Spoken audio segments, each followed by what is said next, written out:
A sense of being excluded can strongly contribute to the pain of loneliness. We learn about inclusion and exclusion in our first group experience with our family of origin.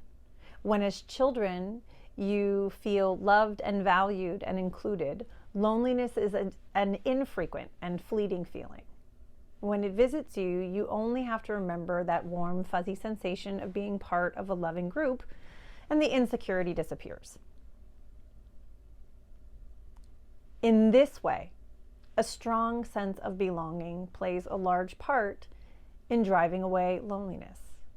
If, however, there were cliques or unequal attention given within your family, you probably cued in with them reasonably quickly. When parents need special attention or they need to give it to one child, perhaps because of an illness at the expense of another, it's natural for the non-special child to feel hurt or left out. When all four boys in a household run off and play, leaving their sister behind, or when two older siblings lose patience and refuse to include the baby of the family in their games, this can happen. As children, we're not reasoning about situations.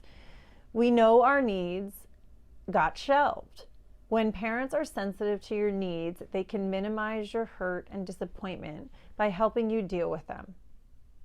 When they're not tuned in, however, you end up feeling angry, resentful, too needy, undeserving, or depressed. I always felt like an outsider because I had passions for succeeding, for an art form, and for being myself. Growing up in a family that wasn't passionate about things and lived in that space of survival, understandably, because we didn't have much money, didn't leave room for anyone to have big dreams. You also become sensitized to inclusion and exclusion in your second significant group experience, school. Everyone wants to be a part of the in crowd and dreads feeling like an outsider. If you're lucky enough to feel a sense of belonging in school and a firm sense of individuality and self-sufficiency, you aren't likely to experience prolonged loneliness. If you were picked on, teased, labeled, or repeatedly left out when you wanted in, you may finally give up choosing to feel lonely over humiliated and rejected. This formative experience can take a long time and a great effort to sort out and overcome. If that doesn't happen, you end up in adulthood with your nose pressed against the glass, forever looking in.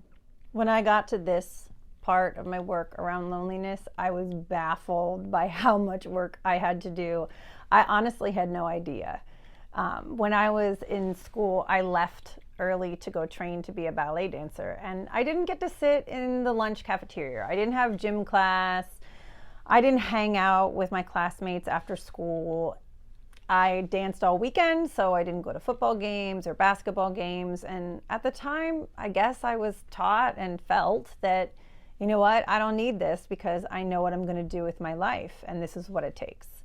However, that meant I didn't date. I didn't have friends I saw more than here or there, and I didn't get to talk too much at school. I found that I created strong connections in my mind with people who weren't strong connections in my social life. I didn't understand what it was to be a part of each other's daily lives and to give each other time. It's also interesting being a New Yorker right now because everybody in New York is so high-strung and so busy. There are so many options and distractions that people don't take the time to get to know each other genuinely. I likely initially chose this city for that reason. I'm in a place right now where I'm ready to go and find a more connected place to live.